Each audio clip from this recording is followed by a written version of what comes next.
কেমন লাগলো? Energy loss হয়ে গেছে, আর ভালো লাগছে না। কেননা মামা এত পরিমাণে জ্বালাতন করেছে যে আর ভালো লাগছে না। এদিকে যে তরকারি গরম বসিয়ে দিয়েছি, এখন দুপুরের তরকারিটাই আছে। আর সাথে মানে পুজোয় কেমন ভিড় বলো তো? প্রচুর ভিড়, প্রচুর ভিড়, পাটা সব ব্যথা হয়ে গেছে, আর ভালো লাগছে না। একটা মাত্র ঠাকুর দেখেছো, তাও ঠাকুর দেখতে পারোনি? তাও ঠাকুর সত্যিই দেখতে পাইনি।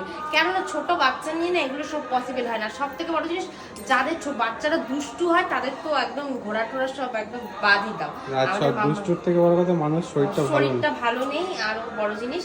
আর এখন গেছিলাম তো ঘুরতে, ওখান থেকে আসার পথে বিরিয়ানি নিয়ে আসা হচ্ছে, আর দুপুরের তরকারিটা আছে, ওটাই গরম করা হচ্ছে। সাথে রুটি আনা হচ্ছে, রুটি তরকারি যে খাবে আর যে বিরিয়ানি খাবে খাবে।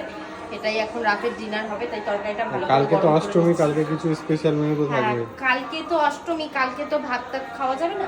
কালকে সকালে কি বানাবো সেগুলো তোমাদের সাথে শেয়ার করব। কিছু স্পেশাল খাবার, লুচি তো সবার বাড়িতেই হয়, লুচি তো হবেই, সাথে সাথে আর কি কি খাবার হয় লুচির সাথে খাওয়ার জন্য সেগুলো তোমাদের সাথে শেয়ার করব কালকে।